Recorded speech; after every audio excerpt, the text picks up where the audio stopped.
Hello दोस्तों, मैं आशीष एक बार फिर आपके सामने।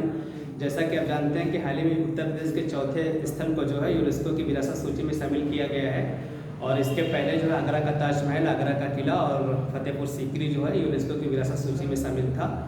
और अब जो है सारनाथ को जो है इस सूची में शामिल कर लिया गया। तो जो सारनाथ जो शामिल हुआ है वो देश का जो 45वां स्थान हुआ है जो यूनेस्को की सूची में शामिल हुआ, और उत्तर प्रदेश का चौथा स्थान है। वो बात आपको ध्यान रखना है, ठीक है।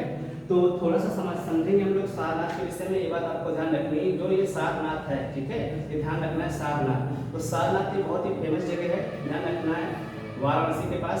और ध्यान रखना है कि सारनाथ क्यों फेमस है, क्योंकि यहाँ पे क्या हुआ था कि जो गौतम बुद्ध थे, आपको ध्यान रखना है, गौतम बुद्ध इन्होंने जो है अपना यहाँ पे प्रथम उपदेश यानी पहला उपदेश दिया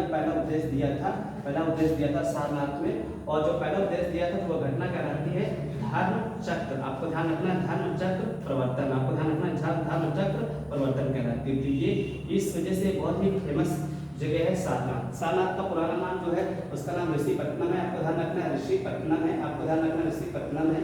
या फिर हम लोग इसका दूसरा नाम बोल देते हैं जो आजकल एग्जाम के ट्रेंड में इसको बोलते हैं मृगदाव। ध्यान रखना है, मृगदाव बोल देते हैं। तो चाहे सारनाथ है या ऋषिपत्तनम या फिर क्या बोले मृगदाव, तो हम लोग उसी की बात करेंगे। फेमस क्यों है, क्योंकि ये घटना कहलाती है धर्म चक्र प्रवर्तन। क्या हुआ था कि गौतम बुद्ध ने अपना पहला उपदेश यहाँ पे जो है यहाँ पे पहला उपदेश अपना दिया हुआ था, ठीक है। तो ये बात आपको पता चल गई है कि यूनेस्को की सूची में शामिल होने वाला उत्तर प्रदेश का चौथा स्थान है।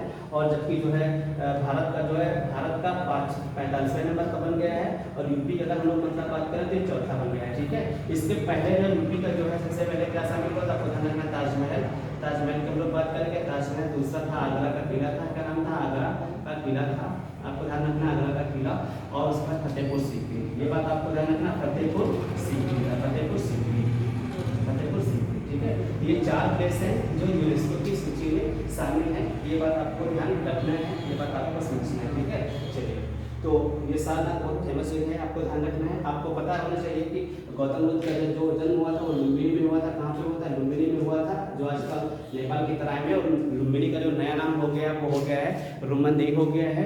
और गौतम बुद्ध ने जो है गौतम बुद्ध को जो ज्ञान प्राप्त हुआ था वो ज्ञान प्राप्त हुआ था बोध गया में। कहाँ हुआ था, बोध गया में हुआ था, ध्यान रखना है। जो पहला उपदेश दिया था कहाँ पे दिया था सारनाथ में। और गौतम बुद्ध को जो महापरिनिर्वाण जो प्राप्त हुआ था, आपको ध्यान रखना, महापरिनिर्वाण जो प्राप्त हुआ था, आपको ध्यान रखना, वो जगह कहलाती है कुशीनगर। क्या कहलाती है, कुशीनगर कहलाती है। ये बात आपको ध्यान रखना, ठीक है। तो दोस्तों आपको बताना है, कमेंट बॉक्स में क्वेश्चन का जवाब दीजिएगा कि यूनेस्को का मुख्यालय किस देश में है, कहाँ पर है। जय हिंद दोस्तों।